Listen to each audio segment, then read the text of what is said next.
Bonjour à tous, je suis très heureuse de partager avec vous encore ce petit post.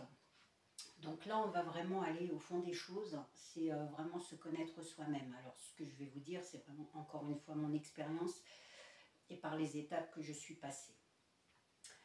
Donc l'auto-guérison, on a bien dit que c'était mettre des mots, M-O-T-S, sur nos mots, M-A-U-X. Donc se connaître soi-même, je vous avais dit à un moment donné, dans un post précédent, que j'avais vécu quelque chose de galactique, en fait, où il y avait cette notion de trahison. Cette notion de trahison était liée donc à un problème de cœur, en fait, hein, vraiment à une trahison au niveau du cœur d'une personne, hein, voilà, là-haut, sur un autre plan. Et donc cette trahison, en fait, était vraiment ancrée dans mes cellules. C'est là que j'ai compris que dans nos cellules, nous avons des blessures qui étaient là déjà depuis quelque temps, alors que ce soit sur nos vies d'incarnation sur Terre, mais aussi sur nos incarnations multiples ailleurs, galactiques. Et cette trahison, en fait, m'est revenue un jour, en fait, où j'ai été faire mon deuxième et mon troisième degré Reiki dans le Doubs.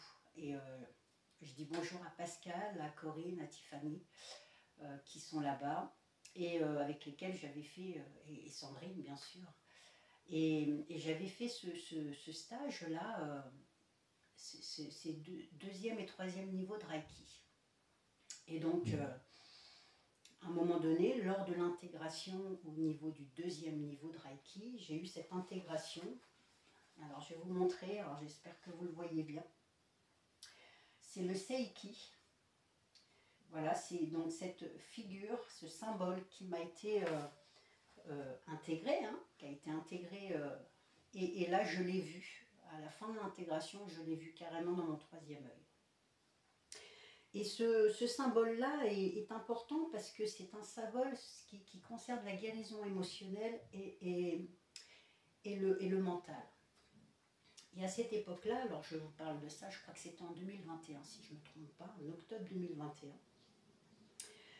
Et ce symbole-là est très puissant parce qu'il aide vraiment à retrouver sa personnalité, son identité, sa véritable identité, au-delà des illusions, des schémas répétitifs, etc. Et en fait, ce symbole, quand il est apparu dans mon troisième œil, j'ai pas compris tout de suite, en fait, hein, pourquoi, mais j'ai compris le lendemain, en fait. J'ai passé la nuit, et quand je me suis réveillée, j'ai eu trahison, rejet, abandon. C'est vraiment les trois grandes blessures que j'avais très profondément ancrées dans mes cellules. Et là, je me suis mise à pleurer. Sauf que je pleurais, mais ensuite, une fois que je pleurais et que je me libérais de ça, j'avais des énergies de joie, de gaieté qui rentraient. Alors je pleurais, je rigolais, je pleurais, je rigolais.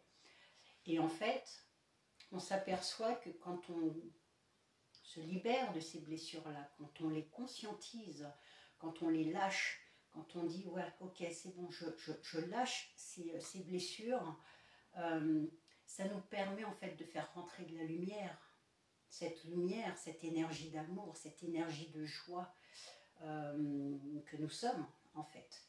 Et donc c'est ce qui nous permet de nous libérer. Plus on fait de la place et plus notre lumière, cette énergie d'amour nous nourrit, nous guérit.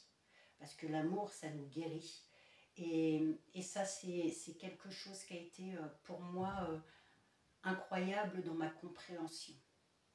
Par contre, c'est des moments qui sont très difficiles. Et si vous vivez des moments justement comme ça, sachez que c'est normal. Laissez aller, accepter de libérer, de tout lâcher, de lâcher ces émotions qui nous perturbent, qui nous font mal, qui nous empêchent d'avancer, qui nous bloquent, qui nous empêchent d'être tout simplement ce que nous sommes. Et ça a été vraiment quelque chose d'incroyable. Et j'ai vécu la même chose avec ce sentiment de colère. Je vous disais, colère, incompréhension, injustice, ça aussi, j'ai revécu ça, mais très fortement, où j'avais vraiment envie de tout lâcher, de tout laisser tomber. Je leur disais, mais laissez-moi tranquille. Et, mais parce que je ne voulais pas, encore une fois, lâcher. J'ai dit, ok, d'accord, je lâche, je lâche, je lâche. Et là, je me suis libérée. Et encore une fois, pareil, je pleurais. Et en même temps, une fois que je me libérais, il y avait des énergies de joie. Et j'étais en joie, je rigolais. Et ensuite, hop, je replongeais parce qu'il fallait encore libérer. Et hop, rebelote des énergies de joie. Et ça, c'est un signe vraiment incroyable que quand on se libère, on se re-remplit de quelque chose de plus beau, de plus grand, et c'est ce qui nous permet vraiment d'être ce que nous sommes. Et d'où l'importance de cette auto-guérison qui est vraiment primordiale. Vraiment, c'est vraiment ce retour à soi. Alors, moi, c'était vraiment la trahison, rejet, abandon. Alors, on sait qu'on a l'injustice et l'humiliation, mais cette injustice est vraiment liée donc à la colère. Et donc, moi, je suis passée vraiment par, c'est ce que je vous disais, hein, la colère, pour moi, ça a été vraiment quelque chose aussi qu'il fallait que je libère, hein, qui est lié donc à l'incompréhension. Souvent, on ne comprend pas ce qui se passe, et donc on rentre dans des colères. Hein. Alors, qui est encore différent de la haine, hein, c'est ce que je vous expliquais. La haine, c'est vraiment ça. Ça mène à la guerre, hein, au non-respect de la vie, contrairement à la colère, qui, elle, est quand même, amène à des conflits, mais on n'en est pas non plus à vouloir détruire. Bon, après, il y a cette limite entre la colère et la haine, il faut faire attention à ça. Hein. Le fait est, c'est que voilà, faut l'accepter. Alors la jalousie, c'était assez marrant parce que la jalousie, elle était là parce que voilà, je l'ai ressentie. Mais contrairement à ce qu'on peut penser, je n'avais pas de jalousie envers mes compagnons parce que voilà, ou mon mari, parce que j'avais confiance. Tout était dans le regard. C'est plus la jalousie par rapport à ah oui, mais lui a réussi, moi je ne réussis pas, donc c'est lié à la dévalorisation. Vous voyez ce que je veux dire, voilà. Mais c'est une forme de jalousie quand même. Hein. Après, il y a encore une fois des paliers de jalousie. Hein. Mais la jalousie, en tout cas, c'est vraiment un manque de confiance en soi et un manque d'amour et d'estime de soi. Et ça, à partir du moment où on commence à comprendre que la dévalorisation et la jalousie sont liées, hein, c'est vraiment un manque de confiance, manque d'estime de soi, manque d'amour de soi, où là on commence, à partir du moment où on commence à comprendre ça, que l'autre nous renvoie simplement ce manque de confiance en nous, ce manque d'estime de soi, et bien là, on peut commencer à faire le swift, vraiment à changer nos perceptions et à se redonner confiance.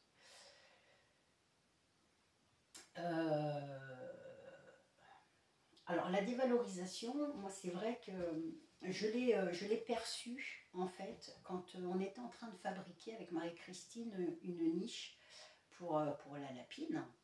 Et là en fait c'est vrai que Marie-Christine c'est quelqu'un qui est incroyable, qui sait faire pas mal de choses avec ses mains, qui a toujours aimé construire, aimé fabriquer, etc.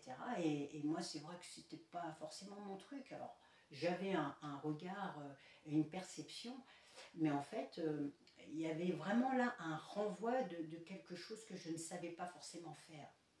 Et ça m'avait percuté.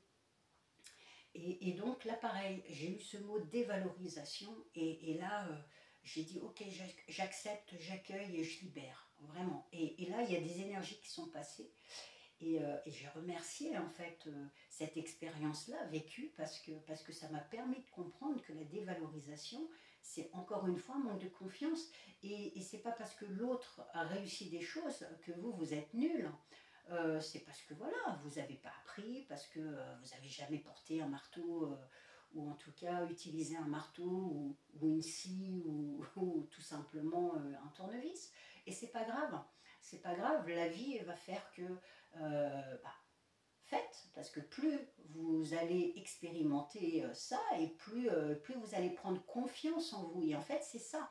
Moi, j'ai été toujours très nulle en cuisine. D'ailleurs, je cuisinais très très peu, parce que c'était pas quelque chose qui me plaisait, qui me portait.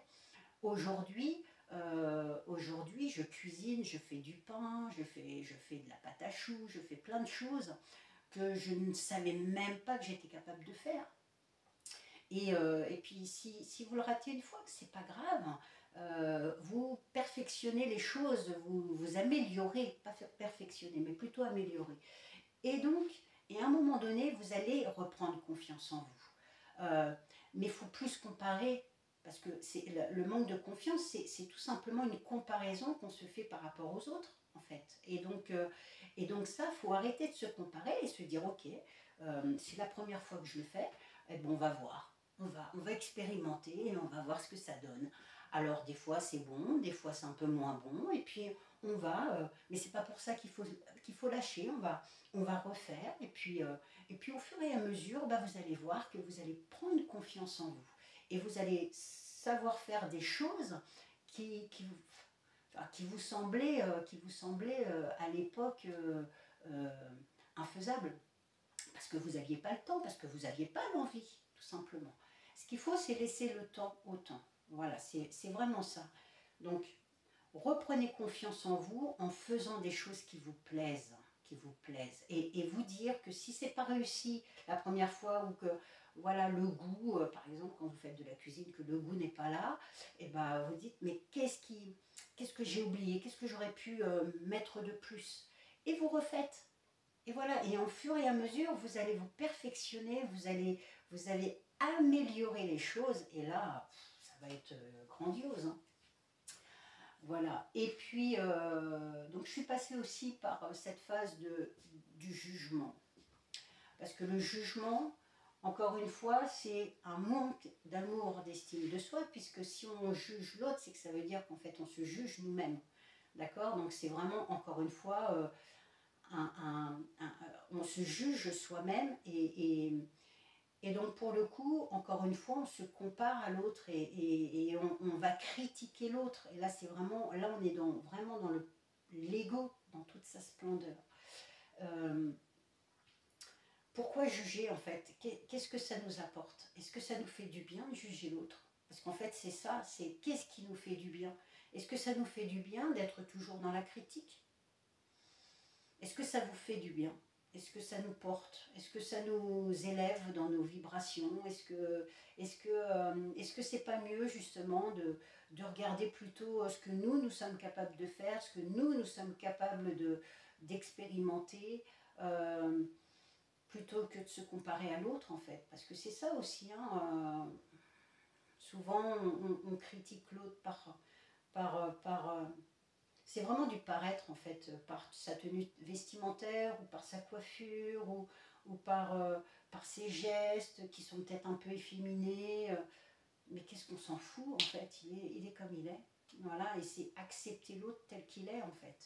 Et si on accepte l'autre tel qu'il est, ça nous renvoie à je m'accepte tel que je suis. Si je n'accepte pas l'autre tel qu'il est, si je le critique à longueur de temps, c'est que ça veut dire que moi je me critique aussi, en fait. C'est que ça veut dire que je ne m'accepte pas tel que je suis. Ça c'est important de s'accepter tel qu'on est. Et l'auto-guérison sert à ça aussi. Ah oui, la culpabilité. Alors ça, la culpabilité, ça a été aussi quelque chose d'incroyable, parce que un jour j'avais reçu un message des êtres du Sirius qui me disaient on t'a pas envoyé sur Terre pour fumer.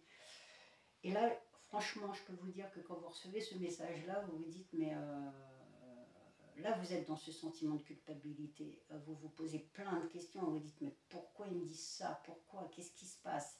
Alors que tout est expérience. Pourquoi j'ai ce message-là? Et en fait, j'ai compris que c'était justement pour travailler cette culpabilité. Alors après, il y a sûrement peut-être autre chose, hein, mais pour l'instant, je n'ai pas forcément envie de le savoir. Et je me dis, mais tout est expérience et enseignement. Donc le fait de fumer aussi est une expérience. Alors je ne dis pas, hein, j'ai bu aussi de l'alcool. Aujourd'hui, je ne bois plus de l'alcool parce que je l'ai expérimenté. J'avais des choses à comprendre, j'avais des choses à apprendre par rapport à ça. Et pour le coup, une fois que j'avais compris ce que j'avais à comprendre et à apprendre, j'ai arrêté l'alcool. C'est un choix. C'est un choix. Alors voilà, c'est mon... Et puis l'alcool, ça abrutit l'esprit en fait. Et donc je sais que c'était pas mon chemin. Enfin bon, j'ai été bien accompagnée aussi par rapport à ça. Et la cigarette fait partie de cette expérience aussi. Pourquoi je fume? Parce que c'est ça la vraie question, c'est pourquoi est-ce que je fume? La cigarette, il faut quand même comprendre que la cigarette a été fabriquée par, encore une fois, les involutifs. Hein, la cigarette, elle agit sur quoi? Sur les poumons. Donc les poumons, c'est l'oxygénation. Avec le cœur aussi, hein, toute cette partie en fait. Hein. Donc ça agit vraiment sur les poumons avant tout, et puis le cœur. Donc c'est en fait une forme de... Et notre reliance avec le tout, c'est notre respiration. Voilà, donc vous imaginez la suite. Hein. La cigarette, elle a été faite tout simplement pour ça, parce que si on ne respire plus correctement, on a du mal à se connecter. Parce que notre connexion, notre rapport avec la vie, notre union avec la vie, c'est notre respiration. Parce que tout passe par là. Et donc toute cette partie-là, en fait, est imbriquée dans cette problématique de la cigarette. Ça, c'est une première chose. La deuxième chose, c'est que j'ai constaté que quand j'étais enceinte 2 fois, par les 2 fois, à partir du moment où j'ai su que j'avais la vie à l'intérieur de moi, j'ai arrêté de fumer du jour au lendemain. Donc ça a lié aussi avec l'amour, j'avais ces 2 êtres, j'étais responsable de ces 2 êtres. Et je les aimais, mais voilà, comme une mère peut aimer son enfant. Et à partir de là, je ne voulais que du bien pour eux. Je les aimais tout simplement. Donc ça veut dire aussi que le fait qu'on fume, c'est peut-être aussi un manque d'amour encore qu'on ne s'apporte pas pour le coup. Donc tout ça pour moi est lié. Donc je sais que la cigarette, je vais arrêter de fumer. Et là, de plus en plus, je réduis ma consommation de cigarettes. Je le sais parce que plus je me donne de l'amour, plus je me nourris de cet amour infini, et plus je sens qu'à l'intérieur de moi, mon corps commence à rejeter la cigarette. Voilà. Alors ça commence. Parce que c'est tout un processus de se donner de l'amour. C'est prendre du temps pour soi, c'est être dans cette respiration et vraiment accueillir l'amour infini, c'est être relié avec notre âme source. Donc pour ça, il y a tout un programme, voilà, qui s'effectue au fur et à mesure. Hein. Ce sont des paliers, hein. On monte ces paliers-là, et plus on va s'accepter tel que l'on est, plus on va commencer à s'aimer, à se donner de l'amour, et plus on va ressentir aussi à un moment donné que tout ce qui est cigarette ou alcool, etc., on va pouvoir se libérer de tout ça. Voilà. Et c'est une question de volonté aussi. Hein. La volonté d'arrêter de boire de l'alcool, ça a été quelque chose de bien ancré. Il y a eu comme une compréhension à l'intérieur de moi qui m'a permis de me libérer de l'alcool. Et cette sensation-là avec la cigarette, ça sera la même chose. Je le sais. Je le sais. Voilà. Et plus ça va aller, plus je le sens là. Je sens que mon corps commence à me dire stop, stop, stop, arrête avec la cigarette. Et là, je le sens. Voilà. Mais encore une fois, si je fume une cigarette, je ne veux pas me sentir coupable de ça. Parce que ça fait partie des expériences, ça fait partie de l'enseignement, parce que tout est expérience, tout est enseignement. Et tout ce que nous avons vécu dans nos vies, sert vraiment à se libérer de tout ça. Vraiment. À mieux se connaître, tout simplement. Et à s'apprécier tel que l'on est. Voilà. Et ça, c'est important. Et cette culpabilité, donc, il faut vraiment qu'on l'enlève. Hein, parce que c'est encore une fois en reliance avec ce manque d'amour de soi et d'estime de soi. Alors, je suis passée par le manque de reconnaissance aussi. Hein. Le manque de reconnaissance, c'est qu'on donne son pouvoir aux autres. Et je vais vous donner je vais vous lire. Alors, le manque de reconnaissance, je vais vous donner un texte, un message que j'avais reçu. Quand j'étais en méditation, donc là c'était le 10 novembre 2021, parce que là j'étais vraiment dans ce manque de reconnaissance. C'est vraiment quand on porte notre regard vers l'extérieur, hein, on veut que les gens soient fiers de nous, on veut être reconnu hein, pour quelque chose que nous ne sommes pas d'ailleurs, hein, parce que la seule reconnaissance que nous devons avoir, c'est celle de notre être, de notre âme, de notre source, de qui nous sommes en fait, de notre lumière.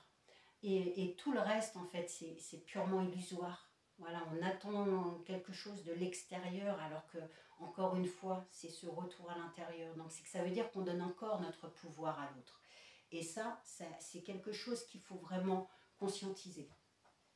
Je vais vous lire. Donc ça, c'était lorsque j'étais en méditation.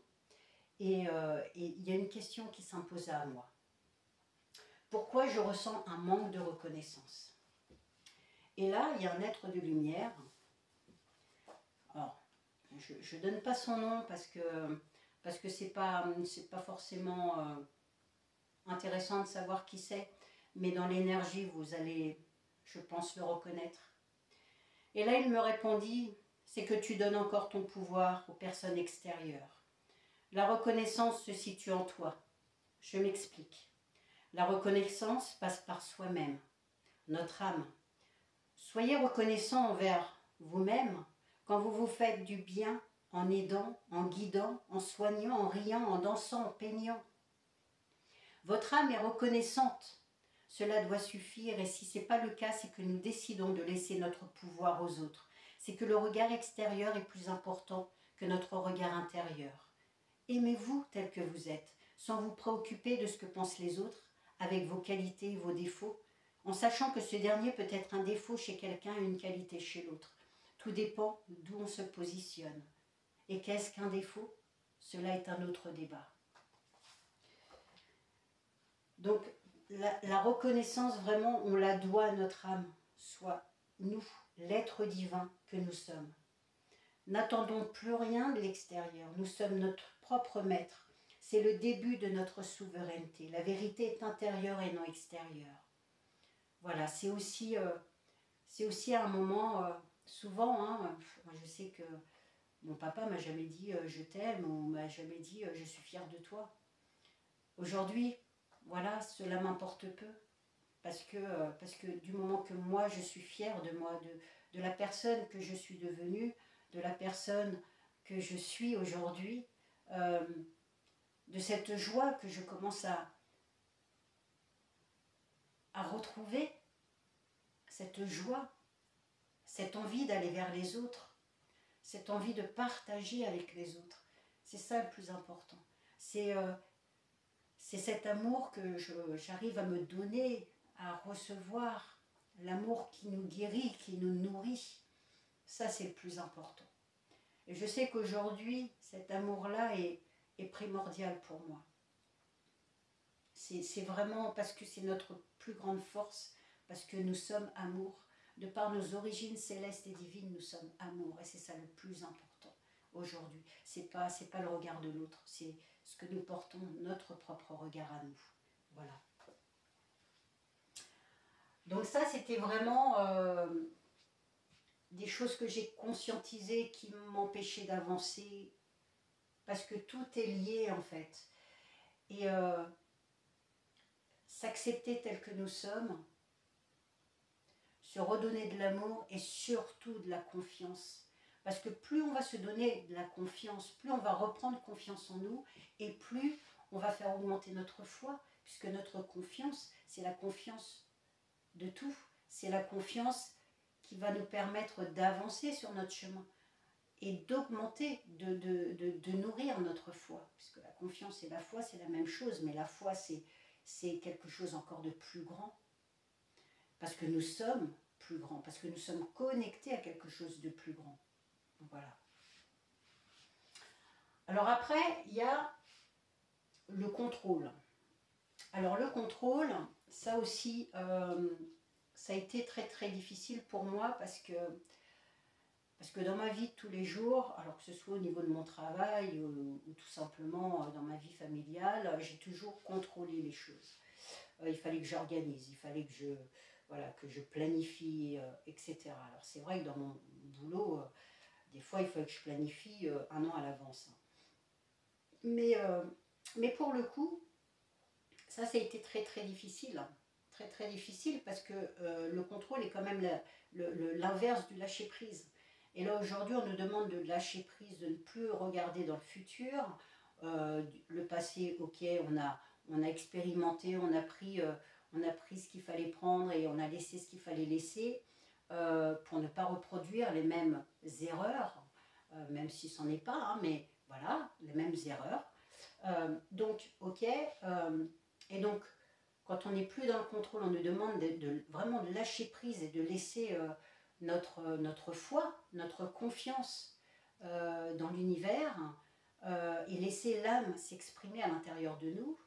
Et bah, ça a été très très difficile et ça l'est encore, hein, j'y travaille tous les jours hein, parce que je ne veux plus me projeter sur quelque chose qui n'existe pas en fait, puisque c'est moi qui crée aujourd'hui ma vie, donc à partir d'aujourd'hui je crée ma vie pour demain, donc l'instant présent est important et l'instant présent nous permet vraiment de lâcher le mental et d'être vraiment en connexion avec notre conscience, être en conscience de ce que l'on fait, être en conscience de nos paroles. Donc le contrôle, c'est vraiment quelque chose sur lequel il faut lâcher. Hein. Alors je sais que c'est dur, hein, je le sais, mais de plus en plus, il faudra lâcher ce contrôle-là pour vraiment revenir sur cet instant présent. Alors faites des choses qui vous plaisent.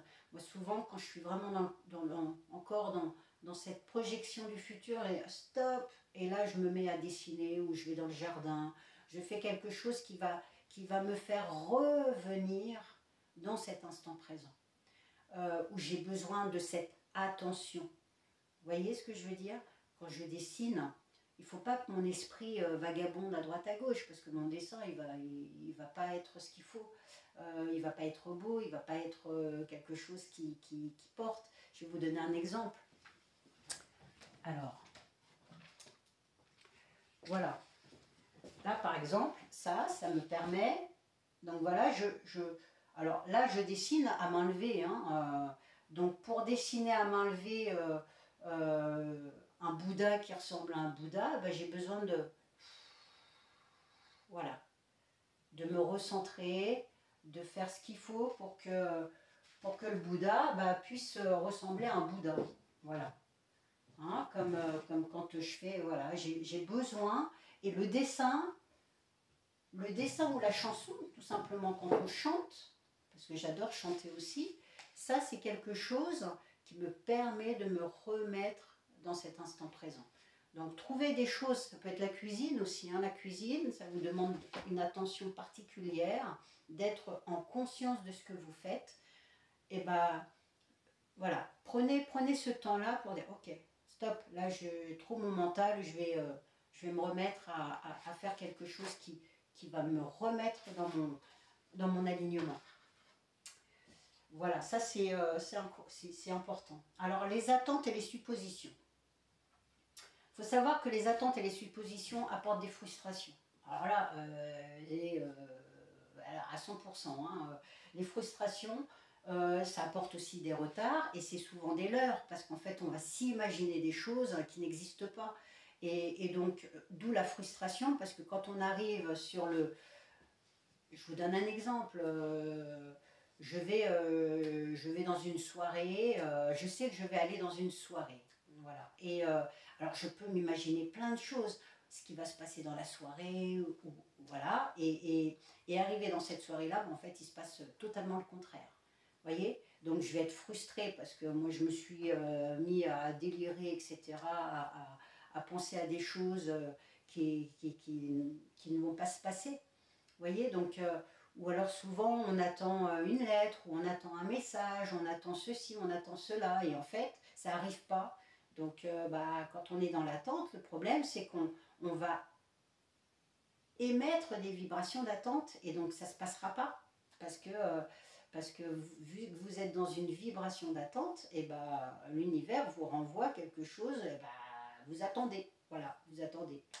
Donc, il faut lâcher prise, encore une fois, il faut arrêter avec les attentes et voilà. Et des projections comme ça, les suppositions, ça c'est pareil. Quand quelqu'un vous dit quelque chose et puis vous dites, mais ouais, je suppose que s'il a dit ça, c'est qu'il était en colère ou que ça s'est mal passé dans sa journée, etc. Mais en fait, vous savez, on n'en sait rien. En fait, on n'en sait rien. On ne sait pas ce que vit la personne, on ne sait pas ce qu'elle ressent à l'intérieur d'elle. Donc, pourquoi émettre des suppositions? Je ne sais pas. Voilà. Oh, je suppose que moi, un jour, j'avais la clé dans la porte. Voilà, je ne pouvais pas ouvrir de l'extérieur parce que la clé était restée à l'intérieur. Alors là, je me suis mis à supposer. Oh, bah, ça se trouve qu'il s'est passé ça, ça se trouve qu'il s'est passé ci. Mais en fait, je ne savais pas. Jusqu'au moment où j'ai pu discuter avec la personne et lui demander pourquoi la clé était à l'intérieur. Et c'est là qu'elle m'a dit. Voilà, qu'elle m'a dit ce qui s'était passé. Et en fait, j'étais alors loin d'imaginer. Vous voyez, donc des fois, on imagine des choses, mais en fait ce sont des leurres. Encore une fois, on est dans des leurres, on est dans des suppositions, dans de l'imaginaire, et c'est pas la vérité. Voilà, c'est pas la vérité. Et d'ailleurs, on le voit bien avec nos gouvernants. Hein. On est dans des choses qui sont voilà, loin d'être des vérités. Voilà. Bourreau, victime, sauveur. Alors ça c'est pareil, hein, moi j'ai été très castratrice. Alors après, je n'étais pas forcément alors, victime, sauveur, oui sûrement sauveur, dans le sens où, où je voulais, quand j'ai su que voilà que j'avais un don de guérison, je voulais sauver tout le monde en fait. Et en fait non, en fait je ne suis pas là pour ça. Je suis pas là pour ça, je suis pas là pour sauver tout le monde, je suis pas là pour... je suis là déjà pour moi, déjà pour réapprendre à m'aimer, réapprendre à m'accepter telle quelle. Alors oui, bien sûr que je fais quelques soins, mais je dirais même que ce ne sont même... J'appelle pas ça des soins, j'appelle des accompagnements. Voilà, parce que on est là en tant qu'être vibratoire, comme nous tous hein, d'ailleurs, et je parle de moi, mais on est tous comme ça. Et j'apporte simplement une aide vibratoire à la personne. Et il n'y a qu'eux qui savent, hein, l'âme, qui sait ce qu'a besoin la personne. Et là aujourd'hui, j'ai même plus envie de savoir ce qu'a besoin la personne. Je laisse tout simplement les choses se faire. Et c'est souvent comme ça d'ailleurs. C'est d'ailleurs pour ça que j'en fais pas mon métier non plus. Hein. C'est parce qu'en fait, la libre volonté de l'âme, ça c'est important. Hein. Il y a le libre arbitre, c'est vos choix. Voilà. Des fois vous êtes à un carrefour, vous avez la route à droite ou la route à gauche, vous prenez celle que vous voulez. Ça c'est on va dire le libre arbitre. Et puis on a la libre volonté. Il y a des choses qui doivent se passer et c'est l'âme qui choisit. Vous n'avez rien à dire. Et c'est pour ça que souvent je disais, mais moi le libre arbitre ça ne me parle pas parce que oui, bien sûr, dans ma vie de tous les jours, si j'ai envie de prendre ce stylo ou cette feuille de papier, bah oui, j'ai mon libre arbitre, je prends ou je ne le prends pas. Mais dans les choses concrètes, moi j'ai jamais demandé à ce qu'on me réveille, j'ai jamais, tant qu'humain, hein, je parle. Hein. J'ai jamais demandé à ce qu'on me réveille, j'ai jamais demandé à vivre toutes les choses que j'ai vécues qui étaient incroyables. Euh, Parce que c'était la volonté de mon âme, parce que mon âme a décidé voilà, de vivre ça, de vivre ces expériences-là, de m'amener là où je suis aujourd'hui et voir plus. Euh, voilà, parce que le but, c'est, je sais que mon âme, elle, ce qu'elle veut, c'est qu'on incarne l'âme divine, enfin, la partie divine dans la matière. Nous allons être des homologos. Les homologos, ce sont des personnes qui sont connectées à leur divinité, à la source. Le logo, c'est vraiment la conscience. Donc nous sommes amenés à être des homologos. Voilà. Et ça, c'est quelque chose d'important. Et donc je disais quoi d'ailleurs oui, que le sauveur, donc le but c'est je ne suis pas là pour sauver. Et des fois, bah, il se passe qu'il y a des personnes qui viennent à moi et là il y a des énergies qui passent. Alors je sais que les énergies passent parce que je les ressens et qu'en règle générale, il se passe quelque chose à l'intérieur de la personne. Alors soit elle ressent et c'est très bien parce que pour le coup on peut échanger, soit elle ne ressent pas mais c'est pas grave parce que je sais que voilà, c'est pour lui permettre de passer un palier par rapport à une situation qui va être perturbante pour elle. Hein. Ça peut être par rapport à une situation où elle doit faire un choix, où elle doit, je sais pas moi, quitter son mari ou quitter sa femme ou quitter son boulot et vivre autre chose. C'est lui donner cette impulsion-là. Donc c'est des énergies qui vont lui permettre de... euh, on me parlait d'aiguilleurs du ciel. Vous voyez, il y a plein de lignes de temps en fait pour vous simplifier les choses, hein, mais il y a plein de lignes de temps, et donc quand il y a une âme qui vient à moi, cette personne-là, donc moi je suis là, il y a des énergies qui passent, et donc ça lui permet en fait de passer d'un cran, d'accord, de vivre d'autres expériences, voilà, parce que des fois, bah, il y a des personnes qui sont bloquées. Mais ça se fait automatiquement. Alors la première fois, j'avais pas compris, la deuxième aussi, puis au fur et à mesure, alors j'expérimente ça, ça fait maintenant 4 ans, 5 ans, vraiment en conscience, hein, parce qu'avant ça se passait, mais j'en avais pas conscience. En conscience, là j'ai compris. J'ai compris que ça permettait en fait à la personne de passer des caps, voilà, et dans son énergie. Mais moi je ne suis là que pour apporter une énergie vibratoire, voilà. Donc je ne parlerai pas de soins dans le sens propre du terme. Alors après, si, des fois, en apposant les mains, il y a des choses qui se débloquent, voilà. J'ai des expériences aussi par rapport à ça. Mais bon, je ne suis pas le sauveur de qui que ce soit, je suis mon propre sauveur à moi. Déjà, c'est de m'accepter tel que je suis avec, et me donner cet amour-là. Voilà, cet amour et cette estime de soi, de me revaloriser, de ne plus être dans ce manque de reconnaissance, de ne plus être dans cette culpabilité. Voilà, déjà ça c'est quelque chose d'important.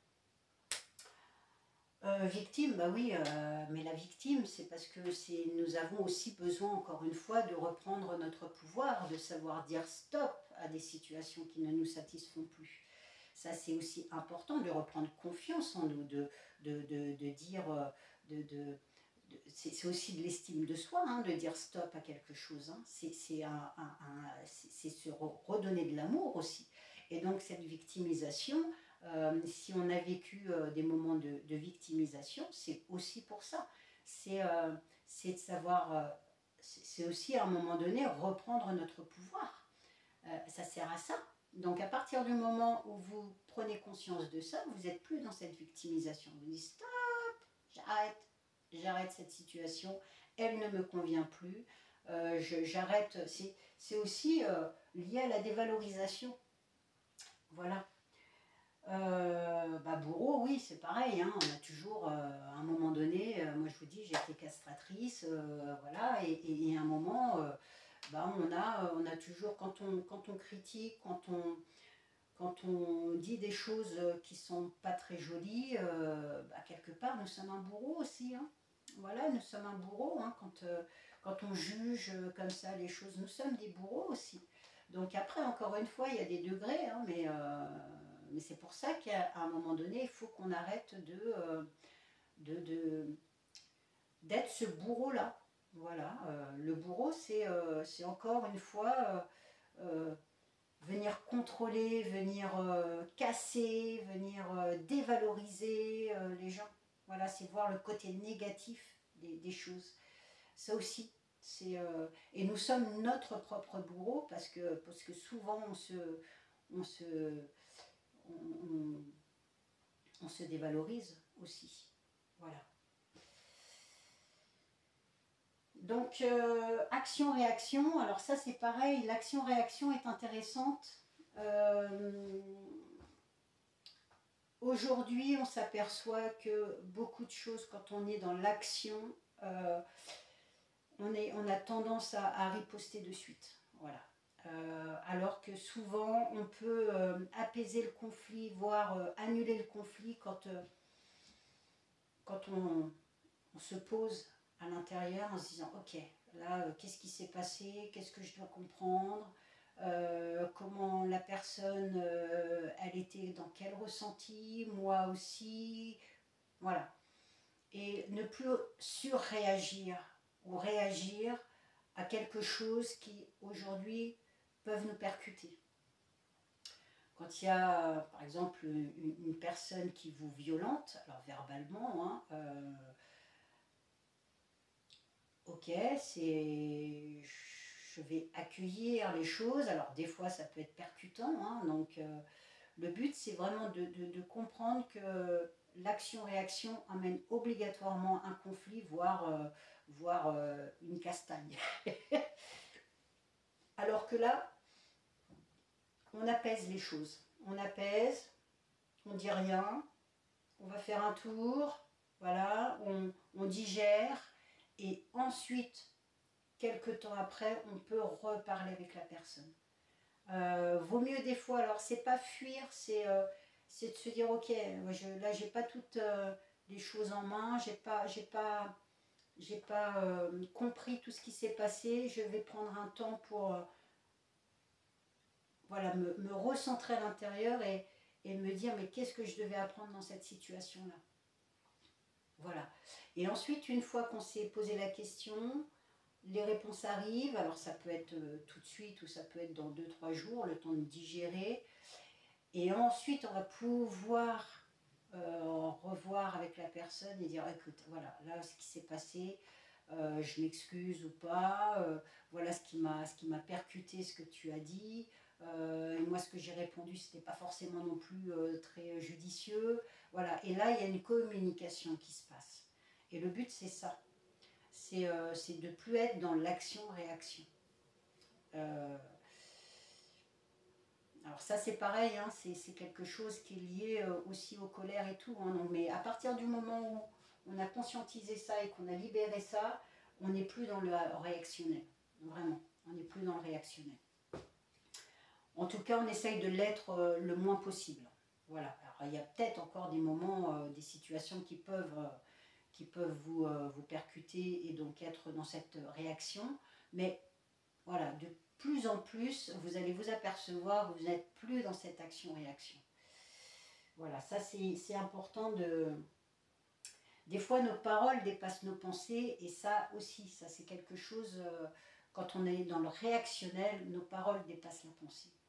Alors que quand on digère et qu'on communique, là, il y a des choses qui vont...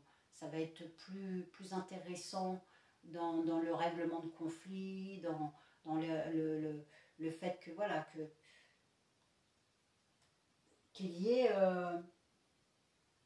on va vraiment prendre de la hauteur, prendre du recul, et ça, c'est important. Voilà.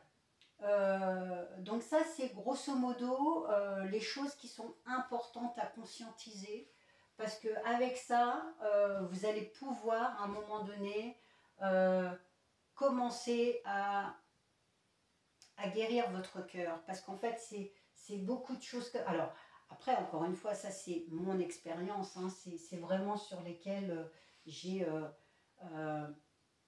compris qu'il fallait que je bosse là-dessus et que je libère là-dessus. Pour ensuite retrouver cette estime de soi. Alors je vais vous lire quand même l'estime de soi qui est important. Alors ça c'est pareil, c'est un message qu'on m'avait donné le 10 avril 2022. Le plus grand vide que nous pouvons ressentir, c'est le manque d'amour de soi-même. Un manque d'estime qui doit être comblé par l'amour de soi. Se remplir de cet amour nous nourrit, nous grandit. Chaque moment passé en son fort intérieur est un pas de plus pour sa propre délivrance. Le manque d'estime est comblé par l'ego et le mental qui force le passage. Chacun doit grandir, se nourrir de l'amour de soi. Nourrissez-vous de cela. Comment ? Par syntoniser l'amour, c'est vraiment se recentrer à l'intérieur de soi. Mettez une grande lumière au niveau de votre cœur, au niveau de votre respiration. Mettez de la lumière. Vous voyez cette lumière intérieure, cette lumière intérieure. Voilà. Et vous faites vraiment, vous syntonisez cet amour. Cette lumière, elle grandit, elle prend de la puissance. Cette lumière, cet amour infini que vous portez en vous, voilà, s'expanse. S'expanse à l'intérieur de vous et à l'extérieur de vous. Et elle va venir vous nourrir. Nourrir vos cellules, nourrir vos organes, vos os, tout votre corps. Voilà, et ça c'est important. Parce que plus vous allez vous nourrir de cet amour, et vous demandez, parlez à votre âme, demandez-lui.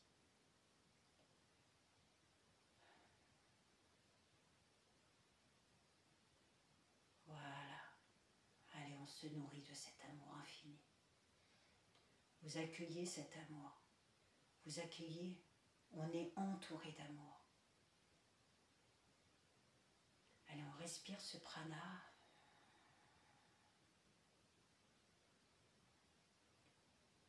Voilà, et on fait grandir cet amour. C'est vraiment ça.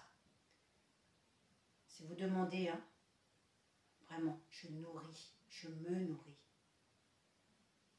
Et je me concentre sur cette respiration qui nous lie, qui nous relie à tout ce que nous sommes. Et c'est par ce vortex que nous avons ici que vous vous nourrissez de cet amour. Car vous êtes amour. D'ailleurs, c'est quoi l'amour inconditionnel? Alors ça, on parle de l'amour. L'amour est notre plus grande force. Parce que la source est amour. Notre âme est amour. Et un jour, je me suis réveillée avec ça. J'avais amour,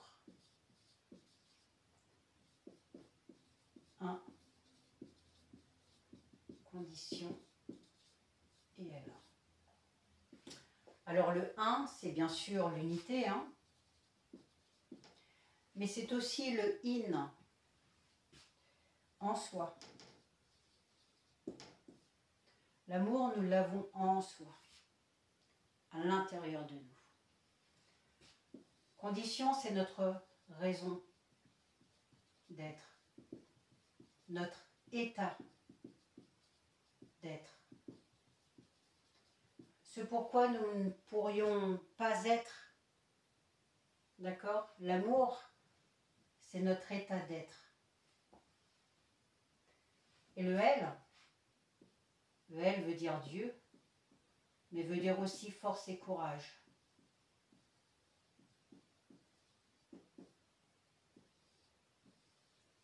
C'est d'ailleurs pour ça qu'on dit Michael, Uriel.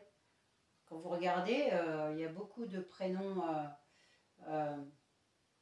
spirituels de nos êtres qui se terminent en L. Voilà, et c'est à chaque fois soit la lumière de Dieu, enfin tout a une signification. Et donc le L veut dire Dieu, et ça nous apporte aussi force et courage. Donc en fait, l'amour inconditionnel. Et quand je vous avais parlé de ma rencontre avec Jésus, qui se faisait laminer, insulter par trois êtres, enfin trois personnes, et que j'étais là en colère, en lui disant, Jésus, mais je ne comprends pas pourquoi tu ne ripostes pas, pourquoi tu ne réponds pas, parce qu'il ne disait rien, il lui jetait des pierres et lui il disait rien, et il s'est retourné vers moi, et là, il m'a fait sentir ce que c'était que l'amour. Il me dit, c'est ça l'amour inconditionnel. Et en fait, il ressentait que de l'amour pour ces trois êtres, que de l'amour. C'est un amour pur, un amour puissant, un amour infini, un amour absolu. Et cet amour-là, on le porte en nous. Parce que la source est amour. Elle ne connaît que l'amour. Et l'amour, en fait, l'amour inconditionnel, c'est ça. C'est ne porter aucun jugement, c'est ne plus être dans la riposte. Vraiment, j'ai ressenti que de l'amour. Voilà, il ne ressentait que de l'amour pour ces êtres-là. Et ça, c'est notre état d'être. Et nous l'avons en nous. Voilà. Et c'est ce qui va nous relier tous, c'est cette unité. Et ça nous apporte force et courage. C'est vraiment ça, ça nous apporte... l'amour nous guérit. L'amour nous guérit, l'amour nous nourrit. L'amour nous porte. Elle nous fait déplacer des montagnes. L'amour nous apporte foi et courage. L'amour, c'est tout. Et cet amour-là, on l'a ici. Et quand vous ouvrez ce portail, quand vous êtes dans l'amour, vous ressentez qu'il y a vraiment des vibrations. Hein, c'est vraiment ces vibrations-là qui sortent de ce chakra cœur et vous avez une résonance des ondes électromagnétiques et c'est ce qui vous permet en fait d'être en connexion avec le tout. Je l'ai vécu avec des oiseaux, hein, je vous l'ai raconté mais ça c'était purement incroyable. Et en fait, cette connexion avec le cœur, c'est juste fabuleux. Juste fabuleux. Et la seule chose que je voudrais vraiment vivre là aujourd'hui, et je sais que ça arrive, c'est de vivre ça avec un compagnon de route, parce que ce compagnon de route va vraiment, à partir du moment où on est dans ce cœur, dans cette vibration cœur, ça va être incroyable de vivre des moments comme ça, de cœur. Après, c'est un challenge, hein, parce que ça, on ne l'a jamais... Enfin, moi, je ne l'ai jamais expérimenté, hein, quand j'ai aimé mon mari, j'ai aimé tous mais voilà, j'étais pas encore dans cette reconnexion totale avec mon cœur. Et là, plus ça va, et plus je sens que le cœur, le vortex, en fait, ça grandit, et prend plus de puissance. Et je le ressens de jour en jour. Et ça, c'est juste incroyable de pouvoir vivre ça avec quelqu'un qui a, on va dire, la même connexion au cœur. Et ça, je pense, c'est avec cette même conscience. Et ça va être juste incroyable. Juste incroyable. Et vraiment, je souhaite vraiment que vous puissiez guérir ce cœur-là, parce que plus vous allez conscientiser toutes vos souffrances, toutes vos blessures, toutes vos émotions qui vous empêchent vraiment d'être ce que vous êtes, plus on est dans cette approche-là, plus on se guérit, parce qu'en plus aujourd'hui les énergies sont faites de telle manière que dès que vous conscientisez et que vous demandez la libération, ça s'effectue. Alors après, bien sûr c'est dans mémoriel, donc c'est vraiment dans les mémoires de nos cellules. Et donc des fois il faut revenir à plusieurs fois parce que j'imagine que la trahison, pour moi c'est une des blessures mères, La trahison apporte le rejet, apporte l'abandon. Voilà, tout est lié. Et donc, c'est quelque chose sur lequel il faut... dites-vous bien que la trahison, c'est... il n'y a pas de trahison à partir du moment où vous savez comment on fonctionne. Quand on répond, quand on riposte à quelque chose, on riposte bien souvent, pratiquement tout le temps avec nos blessures. Tout le temps. C'est nos blessures qui parlent, c'est pas notre conscience. Et donc, on a toujours ce sentiment d'être trahi, mais pourquoi être trahi? Être la personne, si c'est juste pour elle, si pour elle, elle sent que c'est juste, un jour, je vais vous donner un exemple. Un jour, j'ai été au restaurant avec une personne et sans prévenir ma meilleure amie. Et cette trahison-là, pour elle, c'en était une. Sauf que pour moi, j'ai pas pensé à parler à mon ami du rendez-vous que j'avais avec cette personne, parce que pour moi, on discutait, il n'y avait rien de mal, et parce qu'on avait besoin de discuter, que j'avais besoin, voilà, et que j'avais pas à me justifier, etc. Et elle a ressenti comme une trahison, mais parce que, et elle le sait elle-même, que cette trahison-là était liée à des blessures. Et nous, l'avantage qu'on avait, c'est que nous, on s'aimait, on avait notre cœur d'ouvert et on se connaissait depuis très très longtemps. Et même s'il y a eu ce petit truc, c'est pas grave, parce qu'elle l'avait conscientisé que c'était une de ses blessures. Vous comprenez? À partir du moment où vous conscientisez ça, vous acceptez malgré toutes les situations, même si ça vous blesse, mais si ça vous blesse, c'est que ça veut dire que vous avez encore des choses à régler. Voilà. Et ça, faut vraiment en prendre conscience. Quand vous avez des choses à régler, ça vous blesse, ça vous percute, ça vous fait mal. Et ça, c'est parce que vous avez encore une blessure. Posez-vous la question, pourquoi? Pourquoi je ressens ça? Pourquoi? Voilà. D'accord? Et demandez à votre âme, demandez. Ok, j'ai conscientisé, maintenant je te demande simplement, voilà, de m'en libérer. Et j'accueille. Toujours en vous connectant à votre cœur, parce qu'il n'y a qu'en vous connectant à votre cœur que vous pouvez accueillir. Vous comprenez? C'est pas le mental qui parle, c'est le cœur. Tout passe par le cœur. D'accord?